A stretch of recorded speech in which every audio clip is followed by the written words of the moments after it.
We're a nonprofit organization dedicated to eradicating human slavery, human trafficking, child exploitation, and child sexual abuse material through disrupting networks and applying data technology and advanced analytics and intelligence.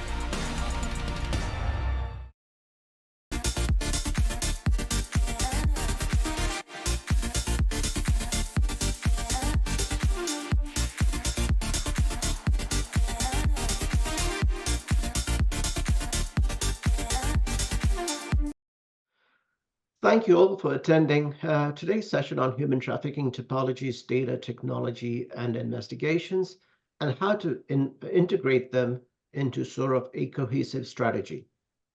First, a bit of background. Based on the last International Labour Organization's report, it was estimated that human trafficking contributes illicit profits of about $150 billion a year.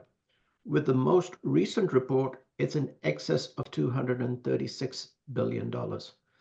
And from a proceeds perspective, the Global Coalition to Fight Financial Crime estimates the proceeds to be in excess of $500 billion. Clearly, we don't know the total magnitude of other crimes such as labor trafficking, pig butchering, sextortion, CSAM, but we get the idea of how enormous this enterprise is. However, the number of suspicious activity or suspicious transaction reports, no matter what country you operate in, don't really reflect the magnitude of the crime. This could be in part a lack of understanding, a lack of training, resources, or other priorities. But also, this is a really difficult area to detect with traditional techniques. So today we're here to listen from these experts to identify and put together the critical elements of a monitoring program, specifically how to use and operationalize red flags, using external data, integrating advanced technology, and how best to investigate.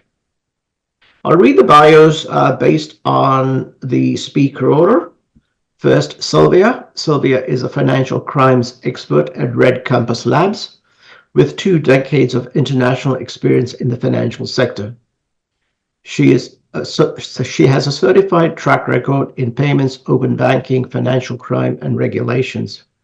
She is also a certified crime specialist and a certified AML specialist. Sylvia leads the development of the Red Flags Accelerator, the award-winning and the largest single source of human trafficking typologies for financial services globally. She is a key driver of Red Compass Labs' financial crime services, working to improve the detection, investigation, and disruption of human trafficking-related crimes. Valerie. Valerie is a product strategist whose current focus is on developing the most comprehensive slavery risk solution, leveraging Moody's data and collaborating with external partners. A technologist at heart, Valerie is consistently looking for new and better ways to solve problems. Before her tenure at Moody's, she developed software solutions in banking. We've got 2 Chris's, Chris Bengal, who's head of mid-sized banking solutions at Quantexa, and no stranger to this space. Since starting his career in 2007, Chris has focused on building anti-financial crime programs at financial institutions and collaboratively building financial crime technology.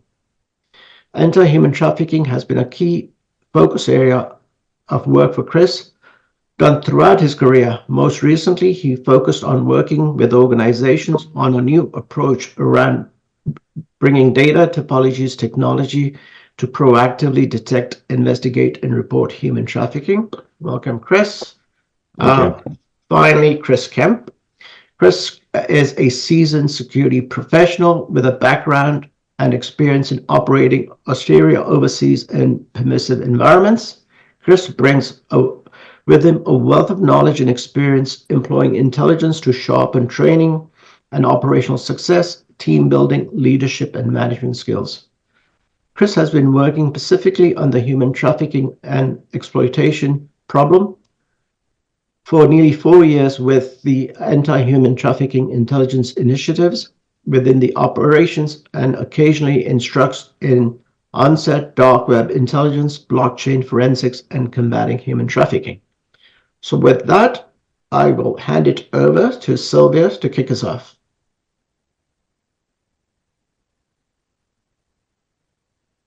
Thank you very much. And thank you for having me. I'd like to start with painting the picture of the typologies landscape. And as we all know here, that human trafficking are very complex crimes. And if the question would be, what are the human trafficking typologies? My answer would be, there are no such thing, because there is no such crime as human trafficking. Human trafficking, the same like modern slavery, is a summary term. It's summarizing multiple different offenses. And to truly combat those crimes and understand those crimes, we first need to understand what those crimes are, what they are consisting of. And we can look at different types of commercial sex trafficking, different types of labor trafficking, online child sexual exploitation, also organ harvesting, elder abuse, you name it. There are so many different ways how criminals, in very sophisticated ways these days, finding new techniques how to exploit people and how to generate money from the most vulnerable in our societies. So in terms of tackling this problem, there is lots and lots of information out there. Multiple organizations have published different reports, starting from regulators. There are advisories from regulators. There is different kind of reports, research reports, PATEF reports from overseas governments as well. And to process all that information and to understand what is relevant and what fits in every particular situation for every particular institution, always the first thing to do, of course, is risk assessment. Without proper risk assessment, it will be very difficult to apply the right scope and the right controls, including typologies, because they fall also in a controls category. So without understanding what are the key risks the bank or other organization exposed to, it's really hard to tell which are the right risk indicators, which are the right flags, and also which crime types are the most important for a given organization. So let's say if it's commercial bank, it wouldn't make much sense to look into individual offenders, because those individual offenders would appear only in retail bank accounts. And so vice versa. If you have commercial front brothel, for example, looking into retail bank data only is not necessarily directly revealed the patterns of commercial front brothels. So it's very important to assess that first before implementing any controls and starting to work with any typologies when it involves those complex crime types. And those principles there, it's always contextual, starting from application of risk assessment, assessing which typologies are the right ones, and the detection and investigation methods. And also, as I believe Chris will talk about, at least one of the Chris's will talk about technology, that's also always the best way how to do that is contextual way. And ideally, that's intelligence-led, so you have the right data inputs and data-driven as well. So you have the right data that responds to those typologies and those risk factors that you have identified. They are relevant for your specific institution. So there is a lot and lot of information to unpack. So if there are any further questions, I can give more specific examples, but I think probably I can stop here as a starter. Thank you, Sylvia. And others, please jump in. You mentioned risk assessments being, pretty crucial. Is it fair to say that, before you're trying to solve, let's call it human trafficking, you can't solve human trafficking without understanding what element or which particular offense you're trying to solve for, i.e. sex trafficking. And in some cases, clearly you have to get even more specific, such as sex trafficking in, say, massage parlors. So if you just, maybe explain why risk assessments are so crucial, but and what I'm also interested in is, if I look at some of the typologies around, say, sex trafficking, which is sort of very specific, there are still, dozens and dozens of, call it, typologies or red flags. How does one narrow in and operationalize or utilize those? Absolutely. Great question. And this reminds me, probably I didn't mention the key element that relates to my work within typologies, which is persona-based. Persona-based means everything revolves around somebody. Entity is that one individual as person, or as individual entity as organization, as a business or company, who is doing those things. So as many typologies there are, and risk indicators or red flags, however we call them, there's somebody behind it who is doing those things. So we are looking for that person or company, but company is also run by person, who is doing those things legally or illegally. So grouping and structuring all the information that is available based on that particular exposure that your bank, for example, has, makes much more sense, because then you can start to map those stories and group those flags into scenarios. And when you detect, so one red flag will never tell full story, or one typology will never tell full story what's happening. But when you have indication that there are 5 things happening, and all those 5 things, those 5 behaviors are falling within, let's say, commercial front brothels typology, there's much stronger a probability that it's really a good hit, and you can start much deeper investigation and connect the dots and have much more quality reporting as well. Because when you have many hits across the board and you don't really have a context what is happening, you just end up with loads and loads of false positives, and it's not very helpful in terms of quality reporting or even the workload, how to get through all processing of all those alerts. Thank you so much. Anybody else want to jump in before I have one more question for Sylvia, but anybody want to jump in on that point? I have a quick question, Sylvia. So you mentioned you use the example of how commercial bank context may be different from retail banks, and that's understandable. Wondering, other than the type of I guess sector or specific business operation, have you noticed like how when you are working with the persona, how the geographic location might also play a role in how you to build your context around as you're preparing for the risk assessment? Absolutely, that's a great question. And that's, I think, why it's so important to understand that one size cannot fit all. And we work with so many banks in different countries around the globe. So just the simplest example, probably too easiest to understand, would be online child sexual exploitation, where you have demand and when you have supply. And supply will be in different countries, and there will be different typologies. There will be facilitators of online streaming of child abuse. There will be totally different typologies there when we have in the United States or in Canada or in United Kingdom, where the offenders who are consuming that material, and they behave in totally different ways. So it's the same crime type, but those actors live in different places. Even the crime happens online, you can totally differentiate by geography. And Sylvia, are human trafficking typologies different from other typologies, or do you use them differently to say fraud typologies? What's unique about human trafficking typologies? Yes, they are very different. And I think more focus on human trafficking in recent years, after it's been part of FinCEN priorities, and around the globe, other initiatives have really highlighted and illuminated that issue, that we are probably using wrong or like outdated approach. So there are variation of that, and diversity of different crime types and different typologies is just growing.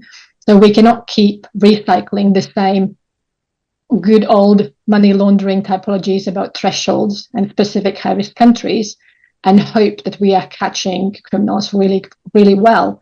So something needs to change to just using this example and the work that we put so much across the globe in different organizations to pin down how to better detect complexities of human trafficking. That could apply across the board including fraud, including all the recent developments with using new technologies as facilitators for new types of crimes. There should be new ways, and persona-based approach could be really one piece of puzzle helping to solve that. Thank you, Silva. That's a great point. Okay. I have one. Sorry, last question for Sylvia. It's been beating around in my brain for the last 10 minutes. I've just been very patient about it. Sorry. Sylvia, quick question. You talked about personas, and I did a ton of work around revolving around personas in the intelligence world. I worked in the human space, right? Human is human intelligence. Part of the work that I had to do was understanding people, and not just people as in, well, that person's white, black, Hispanic, or from South Africa or from Nigeria specifically, but what's behind that person, their personality. How do they identify themselves? What markings are on their skin? What's their religious or ideological belief? Because I had to wrap all those things into the approach that I took in order to gain that person's confidence, trust, and get them to share intimate details about themselves that would be beneficial from a counterintelligence perspective. Are these things all included in how you guys are building out these personas when you're looking at human traffickers as well? Yeah, in an ideal world, that would be great if we could do that. I think this is the great fine balance with the capability, the time that can be spent, and also in a bank's in kind of situation and reporting to law enforcement, what's feasible time-wise and cost-wise as well. So I think those things would be fantastic on top of that when the investigation goes deeper, but that's very similar kind of model. So we do not take just transactions. So if money went from this person to that person, or from this country to that country, or amount was this or that, but it's also behaviors, because we know technology these days can identify where you are, what is your IP, if it's hidden or not, where you're located, where you're usually located. There are different behaviors with different digital footprints that can be combined. It's not going to be necessarily as much as intelligence field as you explained, how much you understand of that human existence as a whole. It is more about how do they present themselves and what is the usual behavior, how you would expect them to behave from the financial perspective, but also from the social demographics and all those kind of things, their age, their employment, their money coming in, goings out, and all those kind of things. They are very, very important, but probably not to that extent, Chris, as what you described. Would it be fair to say, if you had the capacity to add those features to your personas, would you? I would. I would tomorrow, but again, I do appreciate that there is certain limitations to when the automation comes in, and also how much staff in compliance departments can process and how much we can ask from them to know and to deal with. Yeah, I would. Yeah, one of the questions, one comment and question would be, I think from an investigations perspective, the layers Chris is talking about are probably critical, and bank investigators don't necessarily look at a case from an angle that Chris Kemp does. I think the other challenge perhaps for institutions would love your thoughts on it, is there is a reluctance to use certain types of data points. There's a reluctance to use social media data, for example, for a number of privacy reasons. And potentially the reputational risk an institution can suffer. Absolutely, yes. Yeah. I would agree. To that point, Kareem, too, on the data, coming from a banking background as well, and using that data to your extent, is like there's also non-financial crimes regulations behind that, right? If you're thinking of credit, and borrowing and consumer protection laws and things such as that, depending how you use that data, right, could be, could impact the institution in a much different way than just stopping crime. So there's a lot of work that can go into using it the right way and use it in a way for financial crimes reasons that gets outside of that. But that's something I've run into a number of institutions that's like the first blocker I can't use that data because okay, let's take a step back and let's work through that, because you can. It just has to be within the right context. So yeah.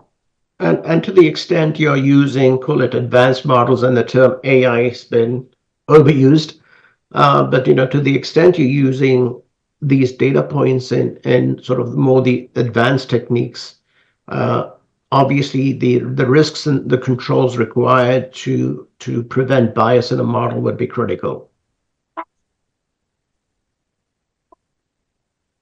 Okay, so Valerie, perhaps you could give us a few minutes overview of sort of what your thoughts are.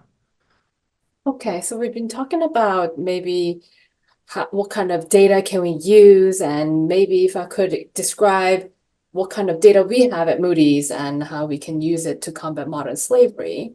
To give you a bit of a context of what Moody's is, and we are a global integrated risk assessment firm. Moody's has financial data, credit ratings we're most known for, but we also have a risk assessment tools that can be used to identify companies or industries, even individuals that may be at higher risk of being involved in modern slavery practices. Just to give you a bit of a history, so that you understand the level of data we have, Moody's has been strategically acquiring a number of companies in the last 7 years or so. Through the acquisitions, we now have risk data across almost 200 countries and over 200 jurisdictions, and allows screening against our database of over 20 million risk profiles. And we have expansive world-class entity database, having almost 500 million entities and 47,000 sanctioned entities.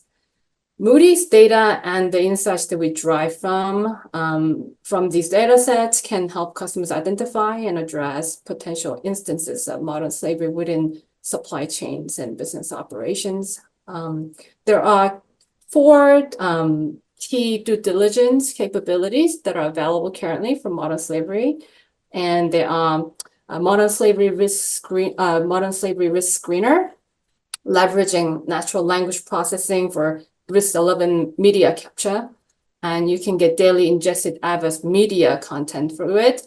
It uses 8 of over 50 different event codes that are highly correlated to modern slavery incidents. Risk codes are presented with risk maturity stages as well, ranging from accused to indicted or sentenced. Second, we have ownership data to help you understand the relationships of the entities in your network and modern slavery and their modern slavery statements. We also have a screening capability of over 20 million risk profile data, information of individuals and entities, and we also have a platform capabilities which will allow a perpetual KYC and KYS operation. We have to combat modern slavery, it's essential to identify high-risk areas, industries, and companies, which is where data from Moody's come in. When you're looking at the modern slavery, human trafficking risks associated with entity or a person, we think we think we should be looking at it from a few different angles. They can help you gain a full picture of what they are doing, picture of who they're doing business with. These angles can be categorized as past, present, and future. Past, what is their track record? Were there any reported events? Our daily ingested adverse media can report on actual events that happened with the entity or the person that you're looking at, and can answer these questions. And present, ownership structure, company data, any firmographic data or financial records can be covered by our world-class entity database, OBIS. And past and present information can help you understand how they have been performing and how they are currently structured and who is involved. And future, there may be cases when there are no track record of anything of the individual or an entity. And if it's a new company or it has not had any events reported on them, So how do you know what their future risks are? You have to understand the inherent risks that you are assuming by being in the industry that you're in, or your business partners or clients are in. So these will need to come from evaluating the early signs of modern slavery indicators, and such as balance sheet pressure, the business governance model, policies, or their commitment level to ethical practices, or the presence of regional human rights laws, etc. So there could be many indicative data.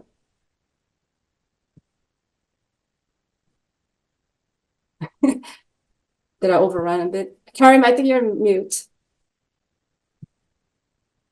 We got it. Karim, you're on mute. Sorry. There's a lot there. If I can sort of summarize and correct me, if I've missed something, but there's sort of a wealth of data available out there. One, you talked about inherent risk and supply chain risk, but in particular, high risk industries and high risk companies, almost an ESG type rating, which is critical and not only critical, but becoming law in many jurisdictions to do due diligence on your supply chain.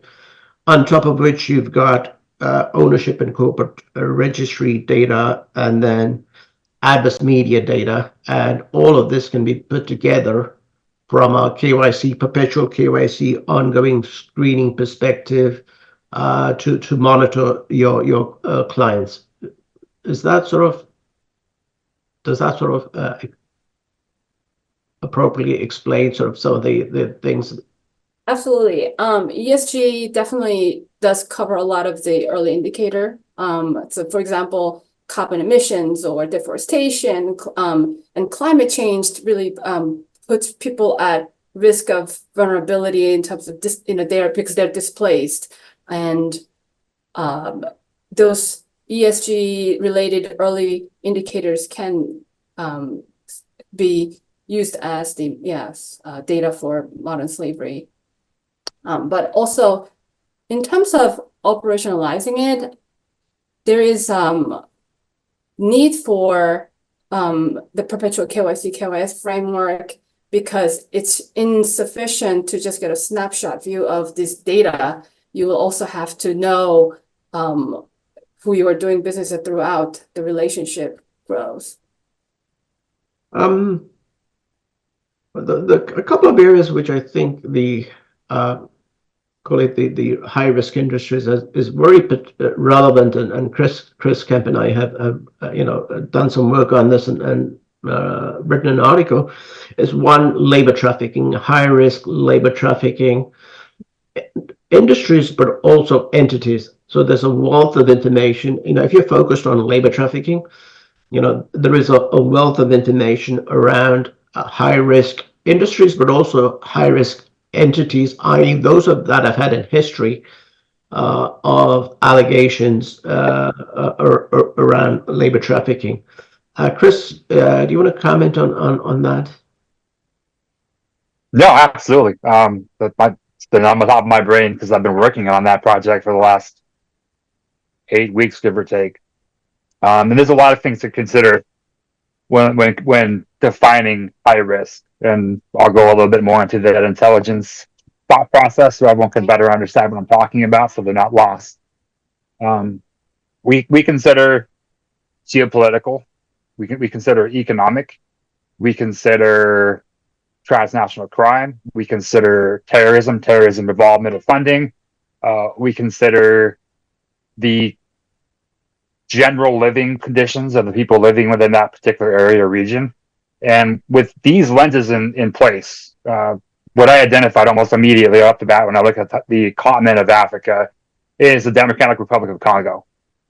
That place hits every flag and marker that I just highlighted, and it's continually hitting every flag and marker that I just highlighted.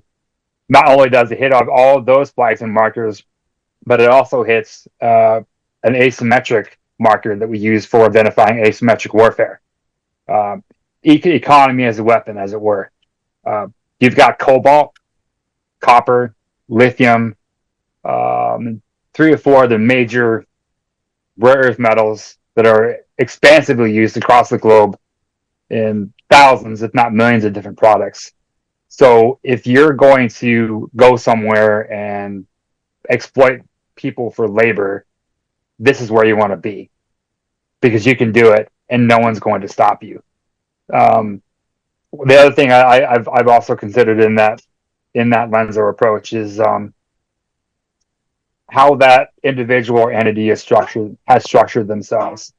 And I've looked at thousands of companies in the last 2 years, and not from an automated perspective, from a manual perspective. So I'm not hitting a button and watching a process happen in a program. I'm literally walking through it myself, using that intelligence cycle and some various methodologies and practices that I've employed for more than a decade.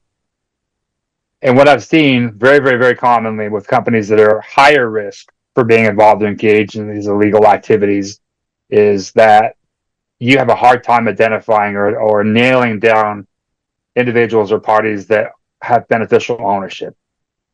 Like, it's impossible. It's like you're shooting a pellet gun in a hurricane. You're not going to hit anything, right? And that's been common across the board for almost every company that I've looked at that's high risk for this behavior or activity. The offshore inclusive, and I know that's a pretty regular operating, I guess, principle for larger companies is to have offshore connections because of the tax, right? The tax benefits, right? But when you have a company that's got 2, 3, 4, 5, 6 dozen, 300 plus offshore connections, and it literally becomes impossible to track the flow of money because there's so many of them, that's a concern.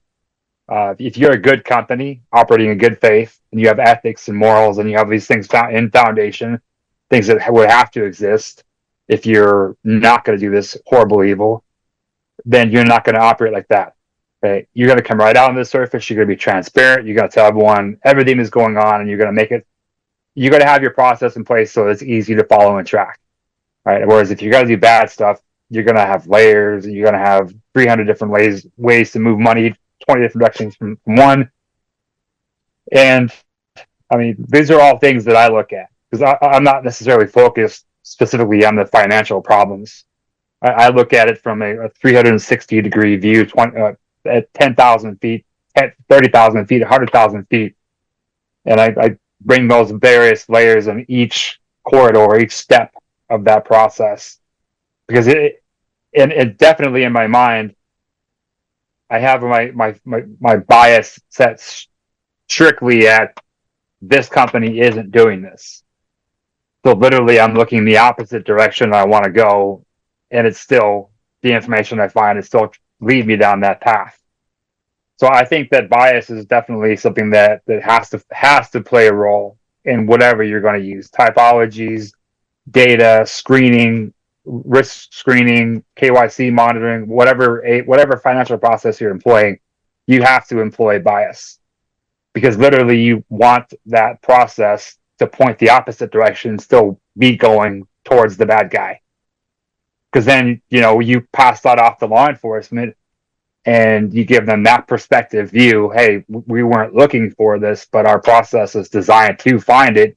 In spite of that bias, if we still found it, here's the information. Because as an investigator, when I worked in that space, if somebody said, hey, I wasn't looking for it, I wasn't trying to find it, I just happened to be in the right place at the right time and discovered this piece of information, those are the cases I'm going to jump all over.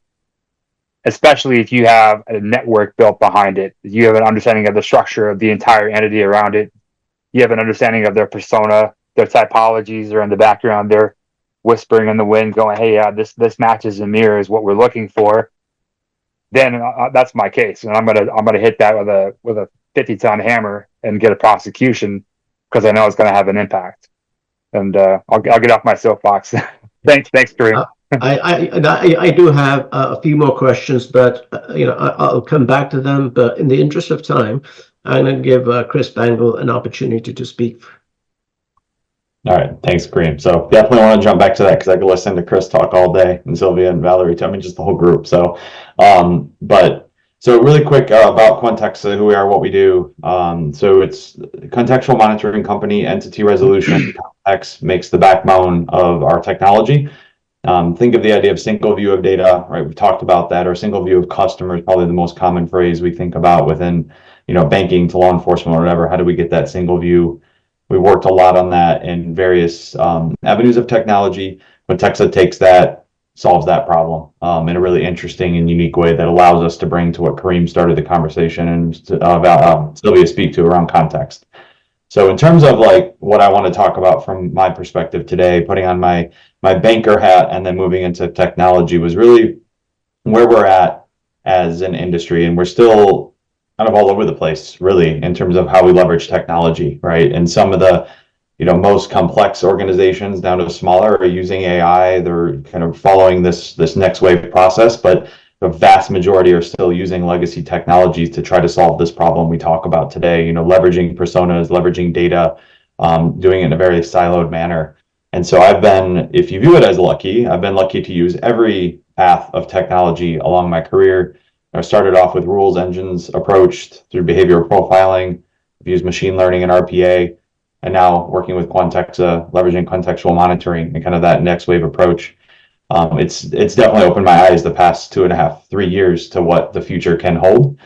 When you think about contextual monitoring and what that means and what we need to move towards as an industry, I talked about Quantexa using entity resolution and leveraging data. So not just internal data, which all these engines use, right? Transactions, customers, accounts, but how do you take data from Moody's?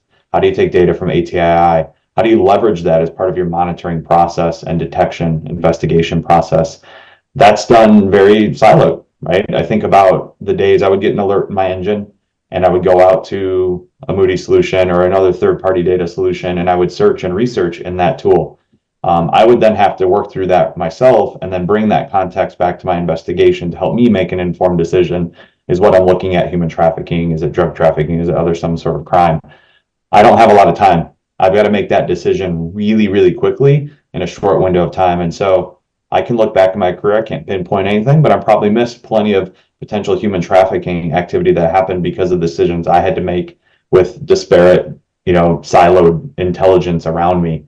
And so seeing the ability to, bring together the data points and the persona typologies, and then having the technology behind that, the AI, machine learning, to be able to bring that together to then help me as an investigator know right away, I'm looking at potential human trafficking. That's the very first thing that I should notice when I get an alert or I'm working a case at that level, whether I'm in law enforcement, banking, insurance companies, at an NGO, doesn't matter. Chris should be able to look at something and say, I know that's potential labor trafficking because of these, 7 things that happened at once.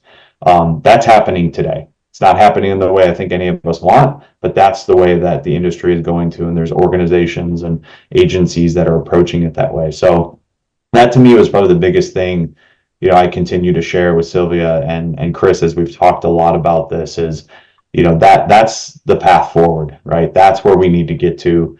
And we'll continue to push that. And there's some really great organizations that are behind us and doing that as well. But all great points. I mean, listen to Sylvia and listen to Chris, and definitely Valerie, as I've met her, they'll open your eyes to the approaches you need to take and the things you need to bring back to whatever organization you work at and say, why aren't we doing this? Ask those questions, right? And push on that because Sylvia, you mentioned time, right? And time is what we don't have in life and in what we do. But if you believe in something, try to find that time and push for it and believe in it. And so when I think about technology, that's where we need to get to. And we're still always, unfortunately, I think, away. But we're getting there, inch by inch. I think I was talking to somebody the other way, you don't want to take the whole yard, but it's inch by inch, you'll get there, right? And you'll eventually get to that end state you want to get.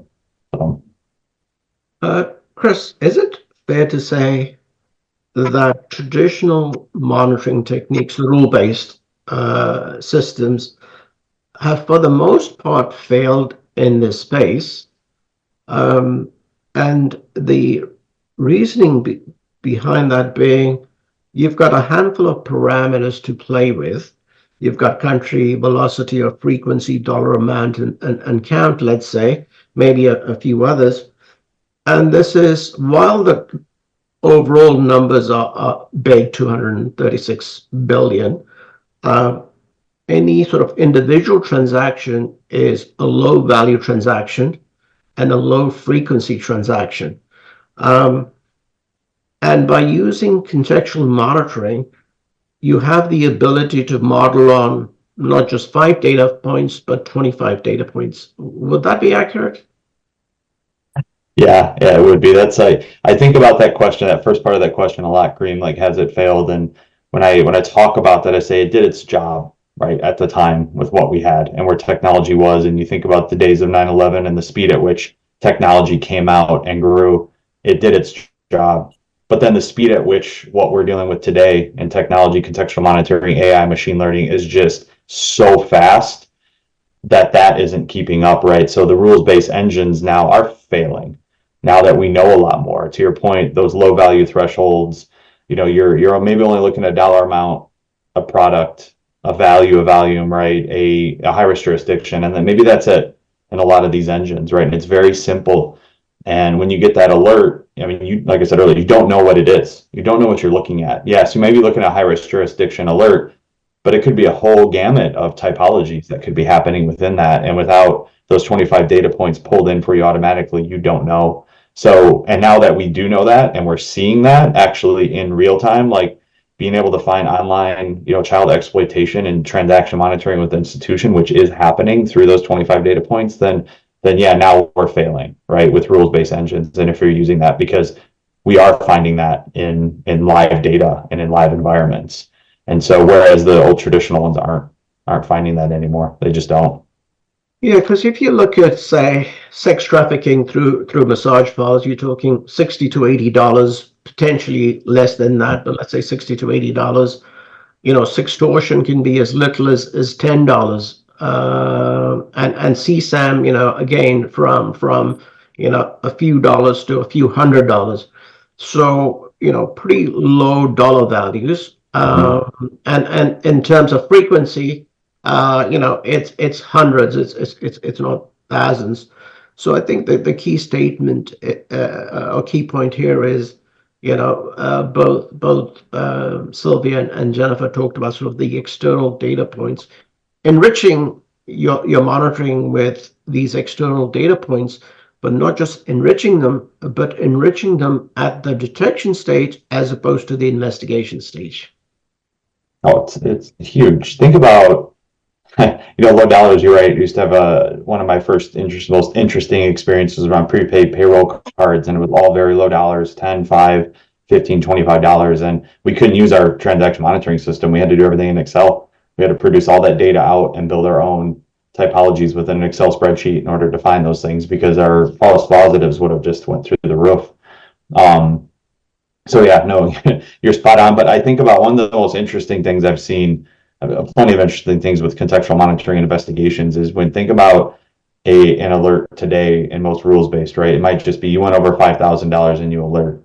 Well, what if you can now, like those dollar amounts are $5, but there was a phone number of your customer that's in an ATI or Moody's data set that now is pulled in and resolved against your customer because that was pulled from a dark web or a website or part of an investigation, wherever it came from. And now that phone number is associated with your customer who did a $5 online, payment that looks like $4.99 just to, have an app or something that they downloaded from the Apple Store. And all of a sudden that phone number is associated with a child exploitation website. That's your alert, right? Yeah. Old systems can't do that today, but the new way of pulling in data and leveraging it is finding that. I mean, that's powerful, right? Super powerful. Okay, last but not least, Chris Kemp, been waiting to hear from you. We've talked about this a number of times, many times over a beer, so take it away. Thanks, Kareem. Happy to be here. Thanks for having me. It's a huge honor to be amongst so many other champions in the world who are combating human trafficking and exploitation in their own way, in their own fashion. I'm very passionate about this issue. So what is it that that ATII is doing on a daily basis to help fill in the gaps? Because I'll say fill in the gaps. Okay. Contextually speaking, you have this traditional data that's been floating out there for years and years and years. We've got parameters that are built out, these rule systems that are built out, and they're supposed to catch illegal activity. Well, I'll start there.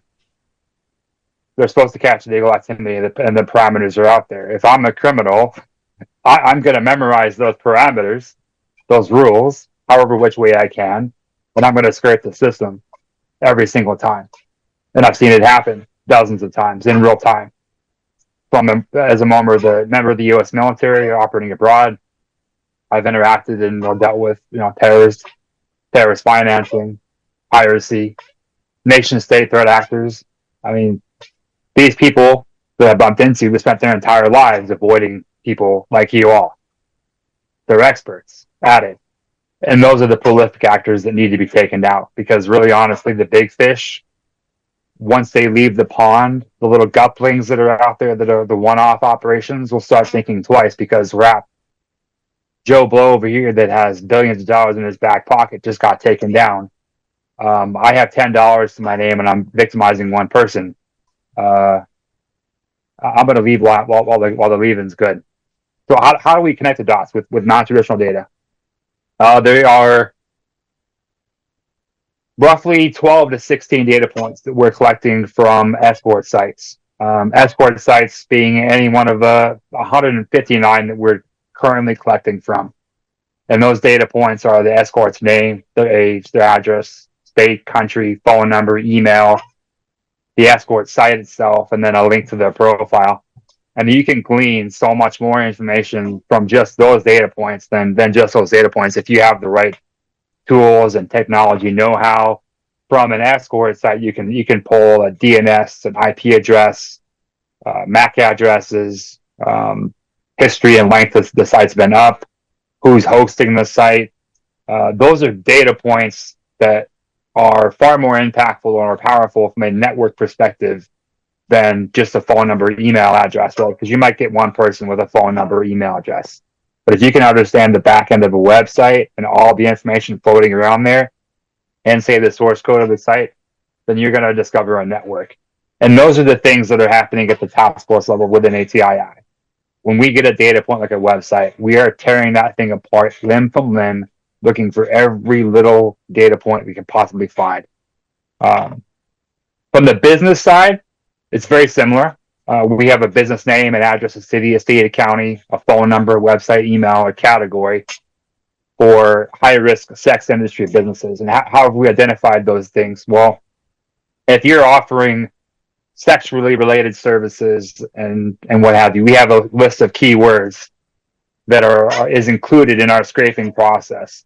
So if we find that laundry services are displaying words that are indicative of a sexual offering or service, that laundry service is going in that database or that data set.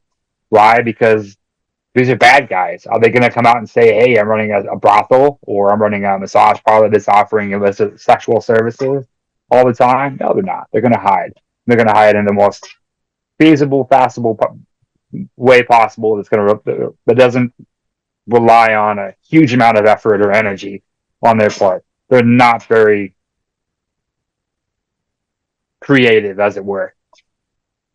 So those are things that we take into consider when we're collecting data. It's not just let's throw a net out there and capture as much information as we possibly can and hope it has a beneficial gain or hope it makes an impact. That's just for the commercial sex end of things. We have data sets focusing on labor trafficking. We've got a data set on trust and safety.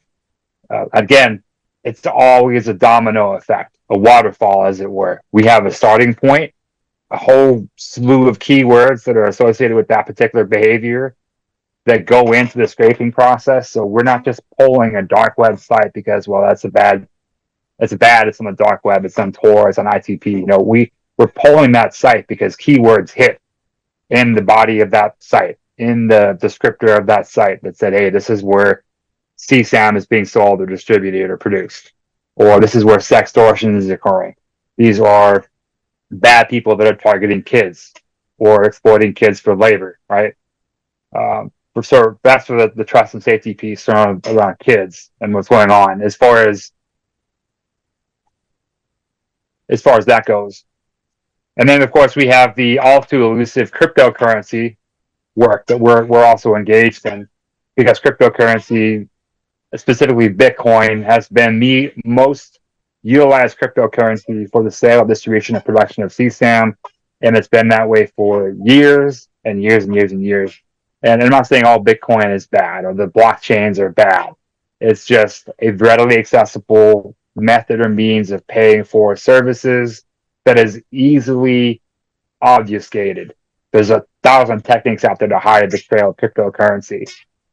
So if you're in the financial space and dealing with fiat currency and you don't have a compliance program that includes cryptocurrency behaviors or patterns, I would highly suggest you build one in, because cryptocurrency has been employed for CSAM, it's been employed for sextortion from groups like the Yahoo Boys. It's involved in pig butchering in Southeast Asia, where there are some camps that have over 100,000 victims, ladies and gentlemen. Put that through your brain housing group. 100,000 victims in one camp. Billions of dollars coming through cryptocurrency.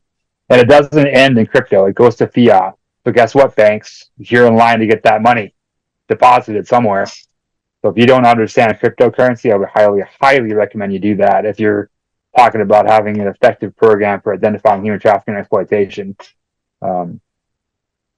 So there's my spiel, Kareem. Chris, are there any sort of specific approaches or processes for determining what open source intelligence is collected? Yes, there absolutely is. I hinted to that kind of vaguely during my soapbox opera. There are absolutely keywords. If you don't have a directory of keywords for each one of these behaviors or activities that'll ping in your system when they come up, get some, collect them, obtain some, for sure. And for every type of exploitation or exploited behavior on the planet, I'd also take into account, if it's not already in place, those lenses that I mentioned earlier in the conversation. If your compliance investigators or your high-level leadership do not have lenses of that type in their eyes, in their background, in their experience, then help them get those lenses or find people that have those lenses. Because when it comes to financial crimes, those are crimes that occur across every spectrum, every walk of life, and every continent and every country on the planet. And they're usually perpetrated by men and women who think in that same frame of mind. So if the people on top of your leadership structure don't have that frame of thinking, the bad guys are walking circles around them, because they do think that way. Thank you, Chris. I think we're going to be running out of time. Let me make some closing comments, and please, each one of you just jump in. Some key messages. One, use external data, enrich, whether those are sort of specific topologies. And I think the key message is there are hundreds, thousands of topologies. The message is how to use the topologies wisely, which topologies apply, and to sort of do a thorough risk assessment. There are a multitude of data points, whether they be corporate registries, high-risk entities, and countries like the DRC and some of the mining operations that operate there. Read an interesting article that if you're mining cobalt in the DRC, there is nearly 100% chance that you're labor trafficking. Or whether that be email numbers, phone numbers, keywords, all of those enrich your capability, enhance your capability to identify human trafficking. If you look at Project Protect and Project Shadow, that was an Adverse Media project. To Valerie's point, you can use adverse media very effectively, low cost, high return. Traditional monitoring will not yield the results we're looking for. It's contextual. Another way to put it is you need to connect the dots. connect the email number to your customer. If a payment has a particular word that could be indicative, use those. And rather than the investigator using them, let the technology do that for you. And then, not least but last, that the financial crime investigators are financial crime investigators. They're great at looking at financial patterns, but more work on open source intelligence and using all of those data points out there to sort of enhance your capabilities. Any other thoughts from you guys? Yeah, I can jump in. I just wanted to add on a point I wanted to make earlier, and good shout, Kareem, on context, is moving from traditional to contextual monitoring is not an easy feat either in and of itself. So I say it's the way to go, but it's a journey, and for a lot of institutions to make that leap is going to be hard. But that doesn't mean you can't do something now. I mean, you can work with each of the other 3 organizations on this panel with me individually, and you will be light years ahead of what you're doing today. So whether it's getting data from Chris and ATII, or doing personas based typology and the red flag accelerate from Sylvia, or even what Moody's is doing with data and other elements as well, and the search tools that they have, just doing that is light years ahead. The contextual stuff will come, work towards that, but start small, go on a journey. It's better than what you're doing today. So. Thank you, Chris. Exactly. I wanted to just a reminder there, what Chris, you just said, everybody right now can do something. And it's kind of like when there's like, oh, that's too much, that's too complicated, I don't know where to start. Absolutely everybody can do something. And as I always say, context is everything, data is everything, and knowing how to use and apply the latest technology can really help to know what to look for, how to find it, and really get the journey going. But the one last thought, and Valerie certainly jump in. The big banks have the time and the resources, more so at least.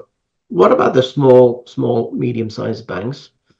How do they get started on this journey, given they have limited resources? Any thoughts on that?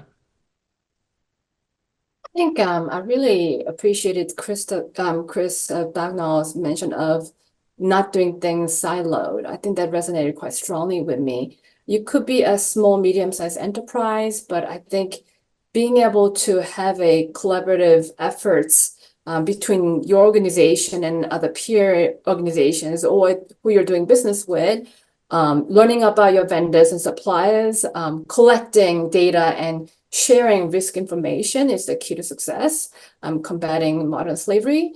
I believe a good compliance and third-party risk management platform should facilitate such collaborative efforts. And it certainly has been my core focus as I've been designing our new modern slavery solution. And I don't want to speak for ATII, so Chris, correct me if I go astray. But ATII is here to help. It is an NGO.